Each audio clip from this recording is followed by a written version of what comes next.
Hi students, welcome to doctor Zada 24/7 myself Arshpreet Kaur, your physics educator. So आज एक challenge लेते हैं। 24 minute के अंदर अंदर यूनिट्स एंड मेजरमेंट चैप्टर को कंप्लीट रिवाइज करेंगे। कौन कौन सी इंपॉर्टेंट डायमेंशंस पढ़नी है, क्या इंपॉर्टेंट फॉर्मूलाज हैं, क्या इंपॉर्टेंट फिजिकल क्वांटिटीज हैं जो आपको याद रखना है। इस कंप्लीट वीडियो में आपको सिर्फ और सिर्फ 24 मिनट मैम के साथ बैठना है और आपको आपकी नीट एग्जाम की कसम, आप इस वीडियो में अगर आ गए हैं तो एंड तक जरूर से देखेगा, बिकॉज अगर आपने इस 24 मिनट की वीडियो को देख लिया तो आपके यूनिट्स एंड मेजरमेंट के सारे कॉन्सेप्ट्स हो जाएंगे रिवाइज, सारे फॉर्मूलाज हो जाएंगे टिप्स पर, और vernier calliper and screw gauge भी इस पीडीएफ में इंक्लूडेड है। यानी कि आपके सारे लीस्ट काउंट के प्रॉब्लम्स भी होने लगेंगे सॉल्व।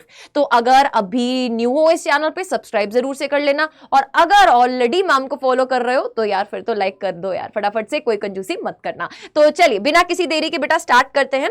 यूनिट्स एंड मेजरमेंट में सबसे पहले बेटा हम फिजिकल क्वांटिटी की बात करते हैं। देखो, कुछ ऐसी क्वांटिटीज होती है जिनको हम मेजर कर सकते हैं, कुछ ऐसी क्वांटिटीज होती है जिनको हम मेजर कर नहीं सकते। यानी कि मेरा तुम्हारे लिए प्यार है ना, वो मैं मेजर नहीं कर सकती हूँ।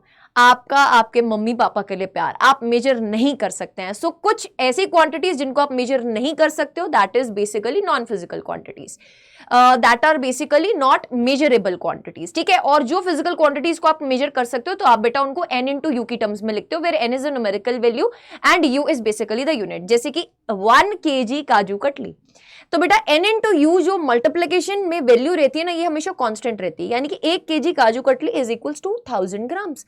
तो बेटा अगर न्यूमेरिक वैल्यू 1 है यानी कि छोटी है, तो kg यूनिट उसका साथ में जो आएगा वो बड़ा आएगा। अब वहीं पर अगर हम 1000 ग्राम्स की फॉर्म में लिख रहे हैं तो 1000 न्यूमेरिक वैल्यू बड़ा हो जाता है और ग्राम्स बेटा छोटा होता है। सो n इंटू यू हमेशा जो रहता है वो कांस्टेंट रहता है। उसके बाद बेटा हमारे पास 7 फंडामेंटल क्वांटिटीज होती हैं, जिसमें mass, length, time, temperature, luminous intensity, electric current and amount of substance आता है रिस्पेक्टिवली। बेटा अगर हम बात करें इनके यूनिट्स के नाम क्या क्या है, kilogram, metre, second, kelvin, candela, ampere and mole, इनके रिस्पेक्टिवली सिंबल्स रहते हैं ये। अब आपके पास जो सिस्टम ऑफ यूनिट्स है ना बेटा, वो 3 तरीके के होते हैं, एमकेएस, सीजीएस एंड एफपीएस। अगर हम एमकेएस सिस्टम की बात करें जो हम फॉलो करते हैं, जिसमें हम लेंथ को मीटर्स में लिखते हैं, बेटा मास को हम केजी में लिखते हैं और टाइम को हम सेकंड में लिखते हैं। वहीं पर सीजीएस सिस्टम में हम लेंथ को सेंटीमीटर में लिख रहे होंगे, मास को ग्राम में लिख रहे होंगे और टाइम को हम सेकंड्स में लिख रहे होंगे। वहीं पर अगर एफपीएस यूनिट की बात करोगे तो आप लेंथ को फुट में लिख रहे होंगे, मास को बेटा जी आप पाउंड में लिख रहे होंगे और टाइम को आप सेकंड्स में लिख रहे होंगे। उसके बाद आता है डायमेंशनल फॉर्मूला। बेटा what is basically the dimensional formula. अब किसी भी लेट्स सपोज आप फोर्स एक फिजिकल क्वांटिटी है, टॉर्क एक फिजिकल क्वांटिटी है, एनर्जी एक फिजिकल क्वांटिटी है, आप इसको एक्सप्रेस करना चाहते हो in terms of the 7 fundamental quantities. तो बेटा आप बेसिकली क्या करते हो, आप इसको एक्सप्रेस करते हो with the help of dimensional formula. Dimensional formula क्या बेटा बताता है, it describes the relationship that represents the physical quantity using specific powers of the fundamental units. बेटा डायमेंशनल एनालिसिस के बेसिकली हमारे पास 3 एप्लीकेशंस हैं। फर्स्ट हम ये चेक कर सकते हैं कि कोई फिजिकल इक्वेशन जो है वो करेक्ट है या नहीं। आप हमेशा एक चीज याद रखिए, किसी भी इक्वेशन की left hand side and right hand side की डायमेंशन हमेशा क्या होती है, बराबर होती है। सेकंड, हम डिराइव कर सकते हैं relationship between the physical quantities using dimensional formula. Third, हम कन्वर्ट कर सकते हैं वन यूनिट ऑफ सिस्टम से अनदर यूनिट ऑफ सिस्टम में। बेटा हमें पता है n1 u1 is equals to n2 u2 रहता है। यहां से अगर हमें एक यूनिट में वैल्यू पता है, लेट सपोज अगर मुझे पता है 1 kg काजू कतली, यानी कि n की वैल्यू हमें पता है 1 है, बेटा मुझे ग्राम्स में ये वैल्यू निकालनी है तो मैं सिंपली यूजिंग दिस निकाल सकती हूं। ठीक है, इसमें आपके पास जो u रहता है वो क्या रहता है बेटा, MALBTC, यानी कि मास की डायमेंशंस बेटा यहां पे A है, लेंथ की डायमेंशंस B है एंड टाइम की डायमेंशन C है। तो इसकी टर्म्स में बेटा आप किसको लिखते हो, U को लिखते हो, यानी कि यूनिट्स को यहां पर आप डिफाइन करते हो। और उसी के ऊपर बेस बेटा N2 की वैल्यू आपकी निकल के आती है N1, M1 बाय M2 इसका डायमेंशन क्या रहेगा, A। अगर कोई भी लेट्स सपोज आप फोर्स को लिखना चाहते हैं, ठीक है बेटा, फोर्स को आप लिख सकते हैं MLT माइनस ऑफ 2। तो फोर्स के फॉर्मूला में जब आप डायमेंशंस लिख रहे होंगे, अगर सिंपल फॉर्मूला की बात करूं तो मास इनटू एक्सेलरेशन हम फोर्स लिख सकते हैं, यानी कि MLT माइनस 2 लिख सकते हैं। तो सिमिलरली बेटा MLT की आपके पास रिस्पेक्टिवली पावर्स नोन होंगी अगर आप फोर्स को एक यूनिट से दूसरे यूनिट में शिफ्ट करना चाहते हो। ठीक है, चलिए नेक्स्ट अगर आगे बढ़े तो लिमिटेशंस ऑफ डायमेंशनल एनालिसिस क्या है। ऐसा नहीं कि सिर्फ फायदे हैं बेटा, there are some limitations as well, वो भी जाननी जरूरी है। मल्टीपल फिजिकल क्वांटिटी का बेटा सेम डायमेंशनल फॉर्मूला निकल के आ सकता है, ये सबसे बड़ी हमारे पास लिमिटेशन है। अब अगर दो फिजिकल क्वांटिटीज का फॉर्मूला, डायमेंशनल फॉर्मूला सेम निकल के आएगा, इट डजंट मीन वो फिजिकल क्वांटिटीज बराबर है, ठीक है। तो वो फिजिकल क्वांटिटीज का अगर डायमेंशनल फॉर्मूला सेम निकल के आ रहा है तो ये हमारे लिए ड्रॉबैक है। Next, numerical constants can not be obtained. इसमें अगर आप प्रोपोर्शनैलिटी साइन देखते हैं ना, टी इज, अगर मैं टाइम पीरियड का फॉर्मूला बोलूं, ठीक है, ऑसिलेशन का, T is equal to 2 pi under root of L divided by G. बेटा अब इसमें जो 2 पाई है ना, वो आप डायमेंशनल एनालिसिस से नहीं निकाल सकते हो, ठीक है। फॉर्मूला आप ओवरऑल डिराइव कर सकते हो लेंथ और ग्रेविटेशनल कांस्टेंट की अगर मैं बात करूं, sorry acceleration due to gravity की बात करूं, उनके आप डायमेंशन से फॉर्मूला डिपेंडेंट निकाल सकते हो, बट 2 पाई पर डिपेंड कर रहा है ये आप नहीं निकाल सकते, कांस्टेंट्स नहीं निकाल सकते। This method can not be used, this method can be used only if the dependency is of multiplication type. बस मल्टीप्लिकेशन टाइप की डिपेंडेंसी है तभी आप इसको यूज कर सकते हैं, अदरवाइज आप इस मेथड को यूज नहीं कर सकते। The physical quantity depending upon more than 3 of the physical quantities can not be derived. बेटा 3 से ज्यादा फिजिकल क्वांटिटी पे अगर कोई आपकी फिजिकल क्वांटिटी डिपेंड करिए तो वो आप डायमेंशनल एनालिसिस से फॉर्मूला नहीं निकाल सकते। अब कौन कौन सी डायमेंशंस पढ़नी है वो मैं इस वीडियो के एंड में आपको पीडीएफ एक जो प्रोवाइड करवाऊंगी, कहां पे मिलेगा वो भी बताऊंगी, सो बने रहिएगा। कौन कौन सी डायमेंशंस पढ़नी है वो आपको पता चलेगा बेटा, इसी पीडीएफ के एंड में वो डाली गई है, ठीक है। अभी हम एरर एनालिसिस की तरफ मूव करते हैं। एरर एनालिसिस में बेटा सिंपली अगर डिस्टेंस ऑफ एन ऑब्जेक्ट आपको पैरेलक्स मेथड से निकालना है बेटा, तो आपके पास डिस्टेंस किसके बराबर आता है, बेसिस डिवाइडेड बाय पैरेलक्स एंगल के बराबर आता है, ठीक है। इसके ऊपर एज सच क्वेश्चन पूछने के चांसेस बहुत कम है, बट स्टिल आप ये फॉर्मूला याद रख लीजिएगा। अब अगर हम ट्रू वैल्यू की बात करें, किसी भी एक्सपेरिमेंट को आप परफॉर्म कर रहे हैं तो ट्रू वैल्यू क्या होता है, basically arithmetic mean of the measured value होता है। आपने किसी एक्सपेरिमेंट को 10 बार परफॉर्म किया, 10 बार उसकी वैल्यू आई बेटा, वो 10 वैल्यूज को ऐड करके डिवाइडेड बाय 10 अगर आप करेंगे तो जो वैल्यू आ रही है दैट इज ट्रू वैल्यू, ठीक है, that is mean value, that is true value, ठीक है। अब एब्सोल्यूट एरर आप कैसे फाइंड कर सकते हैं, true value minus of measured value करके, राइट। अब ऐसी हर एक क्वांटिटी में बेटा आप इंडिविजुअल एब्सोल्यूट एरर्स को फाइंड कर सकते हैं।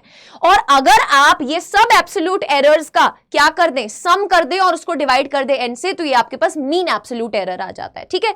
ये आपके पास मीन आया बेटा, यहां से जो वैल्यू आएगी आपको सिंगल क्वांटिटी में से मीन में से वो सिंगल क्वांटिटीज माइनस करते हुए एब्सोल्यूट एरर की वैल्यूज मिल जाएंगी, ठीक है। उन एब्सोल्यूट एरर्स को आप प्लस करके divide by the number of terms करोगे तो आपके पास मीन एब्सोल्यूट एरर आ जाएगा। वहीं पर रिलेटिव एरर क्या होता है बेटा, जो ये आपके पास मीन एब्सोल्यूट एरर आया है divided by the mean value. अब अगर इसको परसेंटेज में फाइंड करना है तो परसेंटेज एरर क्या होता है, इसी वैल्यू को जब आप 100 से क्या कर देंगे, मल्टीप्लाई कर देंगे तो आपको मिल जाएगा परसेंटेज एरर। आई होप यहां तक आ रहा है आपको बहुत ही मजा, और आपको हो गए हैं अभी तक के सारे कॉन्सेप्ट्स रिवाइज बढ़िया तरीके से। सो अब मूव करते हैं मैक्सिमम पॉसिबल एरर्स की तरफ। बेटा मैक्सिमम पॉसिबल एरर्स क्या होते हैं, अब देखो, या तो आप एडिशन करोगे, या तो आप सब्ट्रैक्शन करोगे, मल्टीप्लिकेशन करोगे, डिवीजन करोगे, या पावर की टर्म्स में बात करोगे। अगर आप बात कर रहे हैं एडिशन या सब्ट्रैक्शन की, बेटा आप दो क्वांटिटीज को ऐड जब करते हैं और इंडिविजुअल एरर्स उनमें दिए होते हैं, तो बेटा हमेशा याद रखिए, चाहे आप क्वांटिटीज को ऐड करें या फिर आप क्वांटिटीज को सब्ट्रैक्ट करें, एरर्स हमेशा ऐड ही होंगे, गलतियां हमेशा बढ़ती हैं बेटा, गलतियां कम नहीं होंगी। वहीं पर अगर आपके पास आपको दो क्वांटिटीज दे रखी हैं इस तरीके से, आपको उनको मल्टीप्लाई करना है या फिर डिवाइड करना है, तो बेटा उनमें जो एरर होगा वो क्या होगा, फर्स्ट में जितना एरर है divided by its original value, plus second में जितना एरर है divided by its original value. यहां से बेटा आपको जो है वो एरर निकल के मिलेगा, ठीक है। आपके पास लेट्स सपोज क्वांटिटी है जो कि आपके पास मल्टीप्लाई करके आ रही है, लाइक इसको हम सिंबल दे देते हैं y का, so delta y by y अगर मल्टीप्लाई करने पर a इंटू बी करने पर आपको मिल रहा है y, तो बेटा y में कितना एरर होगा, डेल्टा y बाय बाय को कैसे निकालूंगे, delta a by a plus delta b by b करके निकालूंगे, ठीक है। अब वहीं पर अगर आप नीट के एग्जाम की बात करेंगे ना, तो ऑलमोस्ट यूनिट्स एंड डायमेंशन में एरर में से जब क्वेश्चन बनता है वो इस टाइप के क्वेश्चन के ऊपर है ना पूछा जाता है। यानी कि अगर z की वैल्यू आपको ये दे रखी है और आपको पूछे कि एरर कितना आएगा, तो डेल्टा z बाय z यानी कि error in z divided by उस ओरिजिनल वैल्यू आप कैसे निकालेंगे बेटा, पावर आ जाएगी आगे, ए में कितना एरर दिया हुआ है डिवाइडेड बाय ए। अब अगर परसेंटेज में वैल्यू गिवन है तो ओवरऑल बेटा left hand side and right hand side को 100 से मल्टीप्लाई कर दीजिए, फिर बी की पावर को आगे उतारिए, Q delta B by B plus. अब हमेशा एक चीज याद रखना, चाहे डिनोमिनेटर में है टर्म, बट बेटा एरर कभी भी सब्ट्रैक्ट नहीं होता है, तो हमेशा बीच में हर एक टर्म के क्या आएगा, प्लस ही आएगा। जब आप इसको ऊपर लेकर जाएंगे आपके दिमाग में ये चीज होगी, ma'am C raise to the power minus R हो जाएगा, यानी कि minus of R delta C by C होना चाहिए, बट एरर्स तो हमेशा ऐड होते हैं, इसलिए बेटा यहां पर भी क्या आएगा, प्लस आएगा।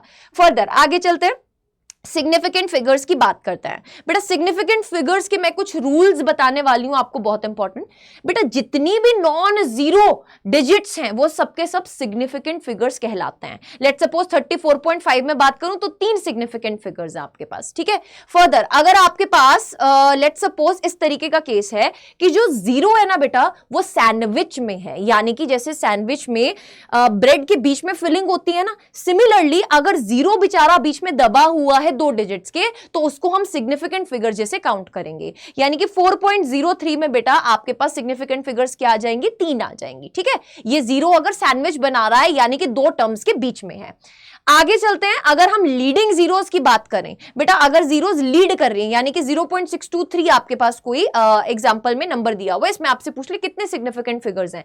हमेशा याद रखना जो लीडिंग जीरोस होती है ना बेटा, यानी कि to the left of the decimal होती हैं, उसको हम कंसिडर नहीं करते हैं, they are not considered as significant figures. So बेटा यहां पे सिग्निफिकेंट फिगर कितनी आई, 3 सिग्निफिकेंट फिगर आई। फिर आ जाओ ट्रेलिंग जीरोस पर। ट्रेलिंग मतलब यानी कि टेल, यार ट्रेलिंग से समझ आ रहा है ना, टेल यानी कि पूंछ, बोलो ट्रेलिंग से समझ आ रहा है, टेल यानी कि पूंछ। तो ट्रेलिंग जीरोस को क्या हम काउंट करेंगे, बोलो ट्रेलिंग जीरोस और the zeros placed to the right of the number are significant. बेटा ट्रेलिंग जीरोस जब राइट ऑफ द नंबर के ऊपर प्रेजेंट है, यानी कि इस नंबर के राइट साइड में जब प्रेजेंट होंगी तो उसको हम काउंट करेंगे, they are considered to are significant. तो 7.240 में बेटा सिग्निफिकेंट फिगर्स कितनी है, 4 है। नेक्स्ट आ जाइए, 5th पॉइंट में कहता है कि अगर एक्सपोनेंशियल में आपके पास वैल्यू लिखी है 1.21 into 10 raised to the power minus of 21, बेटा ये जो न्यूमेरिक वैल्यू है ना, यही सिर्फ सिग्निफिकेंट फिगर के काउंट में हमारी ऐड होगी, 10 की पावर जो है वो कभी भी ऐड नहीं होगी, ठीक है। 10 की पावर जो है वो कभी भी ऐड नहीं होगी। सो 3 सिग्निफिकेंट फिगर्स आएंगे इस केस में। चलिए, आई होप बेटा you are enjoying the session and you have liked it too. Next आगे चलते हैं राउंडिंग ऑफ के कॉन्सेप्ट पर। चमक रहा है कॉन्सेप्ट, मजा आ रहा है तो प्यार बरसाते रहना। राउंडिंग ऑफ के कॉन्सेप्ट पर चलते हैं। अब देखो बचपन से यार वैसे तो हम सीखते हैं कि राउंडिंग ऑफ कैसे करते हैं, बट ये जब हम 11th क्लास में आते हैं ना तो राउंडिंग ऑफ के पता नहीं कौन कौन से रूल्स आ जाते हैं, पर चलो कोई बात नहीं, कर लेते हैं। अगर डिजिट अगर हम बात करें, देखो एग्जांपल से आपको ज्यादा अच्छे से क्लियर हो जाएगा, बाकी आपको मिल जाएगा, आप इसको अच्छे से रीड कर लीजिएगा। बेटा अगर x की वैल्यू 5.82 है तो हम इसको कैसे राउंड ऑफ करेंगे, देखिएगा अगर प्रीसीडिंग डिजिट अगर हम बोल रहे हैं कि 8 के बाद वाला जो डिजिट है that is basically less than 5, तो बेटा हम इस डिजिट को बोलेंगे कि तुम चलो है ना पतली गली से निकलो यार, तुम्हारी कोई जरूरत नहीं है। तो आपके पास राउंड ऑफ करके क्या बन जाएगा, 5.8 बन जाएगा। क्या बन जाएगा, 5.8 बन जाएगा। बट अगर आपके पास जो डिजिट आपको राउंड ऑफ करना है उसके बाद वाला डिजिट 5 से बड़ा है, जैसे कि यहाँ पे 4.37 है, तो बेटा आपको क्या करना पड़ेगा, पिछले वाले में एक ऐड करना पड़ेगा, तो आपके पास आ जाएगा 4.4, आपके पास आ जाएगा 4.4। अब नेक्स्ट चलिए, if the digit to be dropped is 5 followed by the digit other than 0 then the preceding is raised by 1, ठीक है, then the preceding is raised by 1। इसका मतलब क्या है कि बेटा अगर आपने जो डिजिट को ड्रॉप करना है ना वो 5 है, लेट सपोज मैंने जो ड्रॉप करना है वो 5 है, बेटा 5 के बाद ना 0 नहीं है, 5 के बाद एक नॉन जीरो नंबर है, तो उस केस में जो 5 से पहले वाला नंबर होगा उसमें हम एक ऐड कर देंगे। दोबारा से एक्सप्लेन कर रही हूं बेटा, अगर हमने 5 को ड्रॉप करना है और 5 के बाद वाला नंबर 0 नहीं है, 0 नहीं है, तो बेटा उस केस में जो 5 से पहले वाला नंबर होगा उसमें हम एक ऐड कर देंगे, ठीक है, उसमें हम एक ऐड कर देंगे। आगे चलिए, अब है बात कि अगर हमको 5 को ड्रॉप करना है बट 5 के बाद 0 आ रहा है, 5 के बाद क्या आ रहा है, 0 आ रहा है, और बेटा 5 के आगे क्या है, इवन नंबर है, तो बेटा हम क्या करेंगे, इसको एज इट इज लिख देंगे। इवन नंबर में हम कुछ भी ऐड नहीं करेंगे, इसको एज इट इज लिखेंगे 9.2। सो 9.250 यानी कि 5 को ड्रॉप करना था और 5 के पीछे 0 था, तो बेटा ये जो आगे वाला नंबर था अगर इवन है तो आपके पास सेम यही नंबर आ जाएगा। बट अगर आपके पास 5 के बाद 0 है और 5 से पहले ऑड नंबर है, तो बेटा उस ऑड नंबर को हमेशा इवन में कन्वर्ट कीजिए। I don't like odd numbers, I hope आपको भी पॉजिटिविटी पसंद है, इवन नंबर्स पसंद है। सो बेटा यहां पर आपको क्या करना है, इस ऑड नंबर को इवन बनाने के लिए इसमें 1 ऐड कर देना है, तो 2.750 को हम 2.8 से रिप्रेजेंट कर सकते हैं। चलिए नेक्स्ट पे आ जाइए, फर्दर चलेंगे, सिग्निफिकेंट फिगर की कैलकुलेशन की बात करेंगे। अब अगर आप दो सिग्निफिकेंट फिगर्स, या सिंपली आप बोल लीजिए आपके पास दो वैल्यूज हैं, आपको उनको ऐड करना है, ठीक है, या फिर सब्ट्रैक्ट करना है, तो बेटा जो फाइनल रिजल्ट होगा उसमें बेसिकली आपको कितने डिजिट तक राउंड ऑफ करना है, किस तरीके से लिखना है, वो कैसे डिसाइड करोगे। हमेशा एडिशन एंड सब्ट्रैक्शन के केस में आप minimum number of decimal places तक वैल्यू को लिखते हैं। बेटा यहां पे मैंने 3 नंबर्स को ऐड किया है, यहां पे 3 आपके पास नंबर्स हैं, यहां पर भी 3 है, यहां पर भी 4 टर्म्स है। अब ध्यान से सुनिएगा मैं क्या बोल रही हूं, एडिशन और सब्ट्रैक्शन के केस में minimum number of decimal places, बेटा इसमें 1 डेसिमल तक ही वैल्यू है, इसमें 2 डेसिमल तक, इसमें 3 डेसिमल तक। इसको ऐड करके जो वैल्यू आ रही है ना, इसको आपको 1 डेसिमल तक ही लिखना पड़ेगा। Minimum number of decimal places तक लिखते हैं एडिशन और सब्ट्रैक्शन के केस में। Minimum number of decimal places हमारे पास कितनी है, 1 वाली है, तो बेटा इसको आप राउंड ऑफ करोगे 36.7 आ जाएगा। Same goes with the subtraction case. But multiplication and division में ऐसा नहीं होता। मल्टीप्लिकेशन एंड डिवीजन में आपका जो फाइनल आंसर आ रहा है, आपको उसको minimum number of significant figure तक लिखना है। जैसे कि अगर आप यहां पे चेक करोगे 0.23 में 0 लीड कर रहा है ना, किसी काम का नहीं है बेटा, तो यहां पर सिग्निफिकेंट फिगर्स कितनी है 0.23 में, 2 इज द सिग्निफिकेंट फिगर्स, ठीक है। सो बेटा आपके पास जो फाइनल आंसर आएगा उसमें भी 2 सिग्निफिकेंट फिगर्स ही होनी चाहिए। अब यहां पर 6 है, ग्रेटर देन 5 है, तो बेटा आप राउंड ऑफ करोगे तो आपके पास फाइनल आंसर इसका क्या आएगा, 33 आएगा।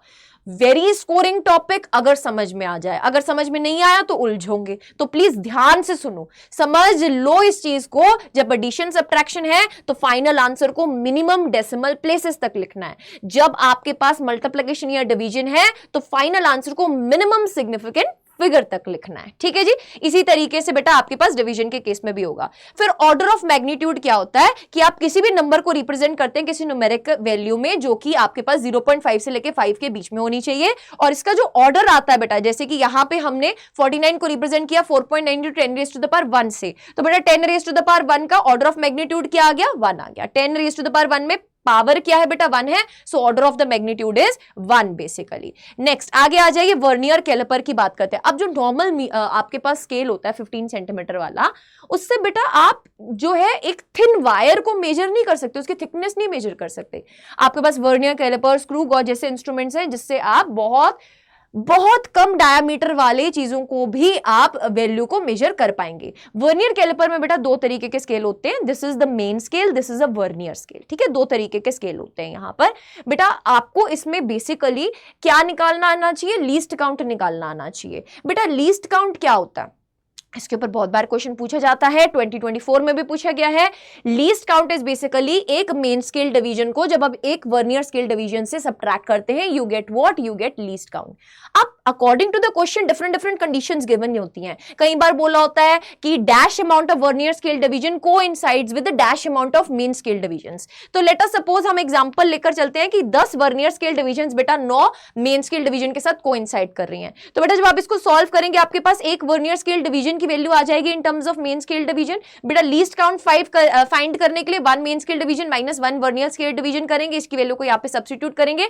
लीस्ट काउंट आपके पास निकल के आएगा एमएम में, वर्नियर स्केल का 0.1 mm। अकॉर्डिंग टू जो वैल्यूज वहां पे गिवन है बेटा, ये लीस्ट काउंट जो है वो उस हिसाब से आप चेंज कर सकते हैं। आपको कई बार सेंटीमीटर में पूछा होता है तो आप mm को सेंटीमीटर में कन्वर्ट कर लीजिए, ठीक है। नेक्स्ट आगे आ जाइए, स्क्रू गॉज। ये मैंने आपके लिए यहां पर प्रॉपर तरीके से नोट्स में बेटा ये डाल दिया है ना प्रॉपर, बट एज सच ऐसे कोई क्वेश्चन नहीं आता इसके लेबलिंग पर, बट हाँ इसके पिच पर क्वेश्चन आ जाता है स्क्रू गॉज के। बेटा इसके स्क्रू गॉज के केस में आपको याद रखना है least count is pitch divided by total number of divisions on the circular scale. अब बेटा इस केस में ना स्क्रू गॉज में बेसिकली आपके पास दो तरीके के स्केल होते हैं। एक आपको ये मेन स्केल दिख रहा है जिसको हम स्लीव बैरल बोल रहे हैं, और एक आपके पास बेटा थिम्बल है। इसको क्या कर सकते हो आप, रोटेट कर सकते हो। बेटा जब आप एक कंप्लीट 360 डिग्री रोटेशन देते हो ना, जब आप एक कंप्लीट 360 डिग्री रोटेशन देते हो तो कितना आपको बेटा स्लीव या फिर बैरल दिखाई देने लगता है, कितनी वैल्यू आपको दिखाई देने लगती है, कितना डिस्टेंस मूव होता है, उसको हम बोलते हैं pitch. That is refer to as what, that is refer to as pitch. तो बेटा आपके पास least count is equals to pitch divided by total number of divisions of the circular scale के बराबर होता है। बेटा सिमिलरली अगर यहां पर आप लीस्ट काउंट फाइंड करेंगे तो 0.001 सेंटीमीटर क्या वैल्यू निकल के आता है in the case of screw gauge. अब एक चीज याद रखनी है, आप यहां पे आप 3 डेसिमल तक मेजर कर पा रहे हैं, यानी कि यहां पर आपको वैल्यू जो है वो ज्यादा प्रिसाइजली मिल रही है। So this is better than vernier calliper. ठीक है, this is better than vernier calliper. अब आगे बेटा मैंने आपको बताया था कि ये पूरा कंप्लीट चैप्टर रिवाइज हो गया है हमारा। ठीक है, अब अगर हम बात करते हैं कि कौन सी डायमेंशनल फॉर्मूलाज को याद रखना है, कौन सी डायमेंशनल फॉर्मूला इंपॉर्टेंट है, तो उसके बारे में मैं आपको एक चीज बोलना चाहूंगी। कोई भी फिजिकल क्वांटिटी आपके सामने आती है, आपको उसका बेसिक जनरल फॉर्मूला पता होना चाहिए।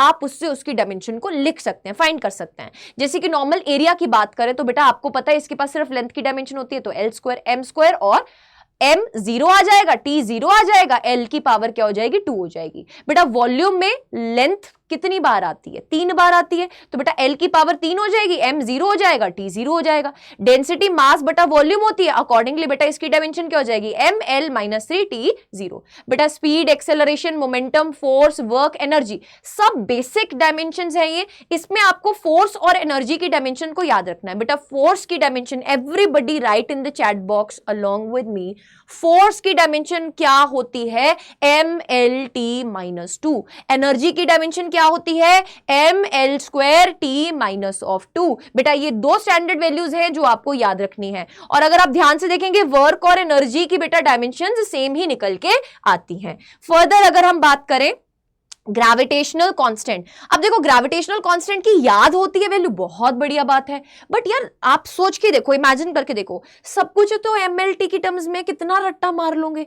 तो बेसिक्स रूट्स से बेटा कभी भी हटना नहीं है अपनी, यानी कि आपको पता है F is equals to capital G m1 m2 divided by r square. बेटा यहां से कैपिटल G की आपको डायमेंशन निकालनी है, तो आप क्या करोगे, फोर्स इंटू r का square divided by m1 into m2। तो फोर्स की डायमेंशन आपको मैंने बोला स्टैंडर्ड आपको याद रखनी है mlt-2।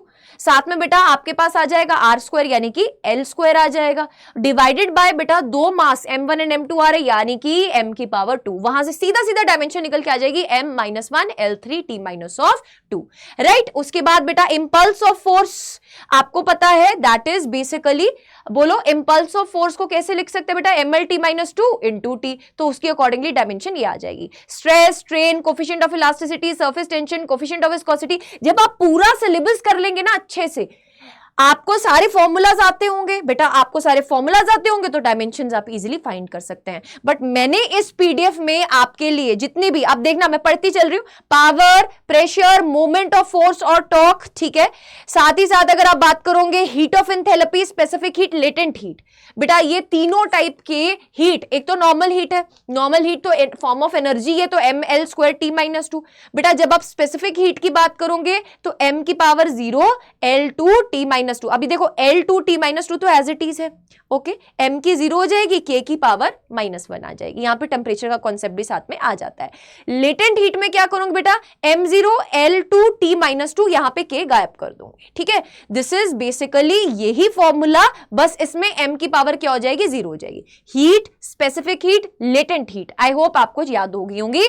आगे बढ़ते हैं बेटा, एंगुलर वेलोसिटी, एंगुलर एक्सेलरेशन। बेटा अब एंगुलर वेलोसिटी की जब बात कर रहे हैं तो हमेशा याद रखिएगा जो एंगल होता है ना, जो थीटा होता है, उसकी कोई भी डायमेंशन नहीं होती, वो डायमेंशनलेस होता है। बेटा log, sine theta, cos theta, tan theta, exponential, इन सब की डायमेंशंस नहीं होती, ये कांस्टेंट्स होते हैं, ठीक है। सो यहाँ पे एंगुलर वेलोसिटी की टर्म्स में एंगल की तो कोई डायमेंशन नहीं बेटा, टाइम की डायमेंशन को आप क्या करेंगे, रिवर्स कर देंगे, यानी कि t-1 आ जाएगा। एंगुलर एक्सेलरेशन में t-2 आ जाएगा। मूवमेंट ऑफ इनर्शिया बेटा क्या आ जाएगा, ml² स्क्वायर आ जाएगा, तो आपके पास टी की डायमेंशन इसमें 0 रहेगी। एंगुलर मोमेंटम में बेटा बेसिकली क्या होता है, mvr रहता है फॉर्मूला, तो मास v का बेटा lt माइनस 1 इंटू बेटा r के with respect to dimension of the length आ जाएंगी।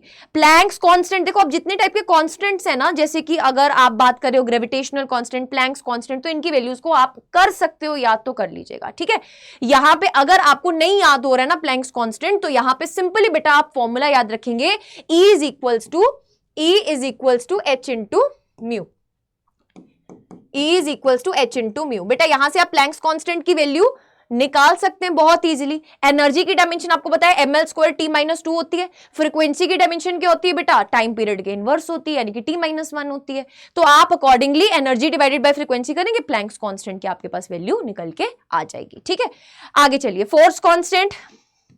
Next, electric charge, electric potential, resistance, capacitance, inductance, permittivity of the free space. बेटा ये पीडीएफ में दे दूंगी, आप अच्छे से इन सारी डायमेंशंस को रिवाइज कर जाइएगा। अब मैं एक चीज आपसे बहुत क्लियरली बोल रही हूं, आपको इनको रट्टा नहीं मारना है। देखो मैं एक एक चीज पढ़ा के आपको रटवा नहीं रही हूं, बिकॉज रीजन यही है बेटा, आप रट्टा मार ही नहीं सकते हो इसको, आपको सिर्फ फॉर्मूलाज को याद करना है। वंस यू हैव गिवन, मतलब आपको पूरी मास्टरी हो गई है ना इनके फॉर्मूलाज पे। जैसे कि इलेक्ट्रिक चार्ज आपको पता है क्या होता है, बोलो, करंट अगर चार्ज डिवाइडेड बाय टाइम होता है तो बेटा आपके पास चार्ज क्या होगा, करंट इनटू टाइम हो जाएगा।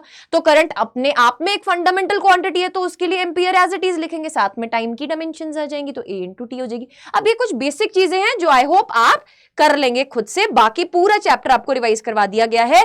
Thermal conductivity, universal gas constant हो गया, universal gas constant, Boltzmann constant, Stefan constant, ये सब चीजें बेटा जो है आप इसको अच्छे से एक बार रीड कर लीजिएगा, ठीक है। ये डायमेंशंस मैं आपको प्रोवाइड करवा दूंगी इस पीडीएफ के साथ ही, ठीक है जी। सो ये जितनी भी इंपॉर्टेंट डायमेंशंस है मैंने इसमें इंक्लूड कर दी हैं। आई एम होपिंग कि आपको बड़े मजे से ये पूरा का पूरा चैप्टर जो यूनिट्स एंड मेजरमेंट है आपने रिवाइज कर दिया है। आपने सेशन को लाइक कर दिया होगा, अगर आप कंजूस नहीं है। आपको नेक्स्ट क्लास में आप कल मैं आपके साथ जुड़ने वाली हूं फिर से 12 बजे, जिसमें हम करंट इलेक्ट्रिसिटी का फुल चैप्टर अच्छे से क्वेश्चन प्रैक्टिस कर रहे होंगे। अब बेटा मैं ये चीज बोलना चाहती हूं आपको कि आप अच्छे से रिवाइज कर रहे हैं, मेरे साथ विजयदीप सीरीज में क्वेश्चन प्रैक्टिस भी कर रहे हैं, बट उसके अलावा भी आपके लिए मस्ट है ये 12 बुक्स, मस्ट है ये 12 बुक्स। अभी दशहरा ऑफर चल रहा है जिसपे बेटा आपको ये बुक्स फ्लैट 40% ऑफ के बाद 1080 की ही पड़ रही हैं, using the code Preet, PREET। बेटा go for this. 4 books each subject, 4 physics, 4 chemistry, 4 biology आपको मिलेंगी, और इसमें आपको thoroughly assertion, reason, match the following, statement based, fill in the blanks, 4 variety के बेटा डिफरेंट टाइप के क्वेश्चन जितने एनसीईआरटी में से बन सकते हैं वो बनाए गए हैं, ठीक है। So using the code Preet, PREET, आप एनरोलमेंट के टाइम ये यूज कीजिएगा, आपको 40% ऑफ मिल जाएगा। अगर आप मेरे से पढ़ना चाहते हैं योद्धा फास्ट ट्रैक बैच में, तो बेटा बहुत ही जल्द इसमें नेक्स्ट वीक से मैं क्लासेस लेने वाली हूं, आप उसमें भी एनरोल कर सकते हैं यूजिंग द सेम कोड प्रीत। आपको ये बैच 1499 का पड़ेगा ओनली, ठीक है। You can go for it. अगर 2.0 लेना है तो आप वो भी ले सकते हैं, NBTS। सो जो भी चीज आपको लगता है कि आपको हेल्प करेगी इन योर प्रिपरेशन, अगर पूरा पढ़ चुके हो फिर बैच लेने की जरूरत नहीं है, प्रैक्टिस कॉम्बो ले सकते हो। You can go for this practice combo, जिसमें आपका NCERT है ना, कनेक्ट बुक्स भी आ जाएंगी, रैंक बूस्टर भी आ जाएगा और टेस्ट सीरीज भी आ जाएगी। कुल मिलाकर 3000 का पड़ेगा। सो आई एम होपिंग बेटा that you enjoy today's class, and आज आपके टिप्स पे हो गया है एकदम units and measurement. Next class में मिलेंगे बहुत ही जल्द, और जुड़े रहिए डॉक्टर ज़ेडा 24/7 चैनल के साथ। अगर सब्सक्राइब नहीं किया सब्सक्राइब कर लेना। कमेंट सेक्शन में एक प्यारा सा कमेंट आपसे उम्मीद करते हैं आप जरूर छोड़कर जाएंगे। Wish you good luck, stay tuned.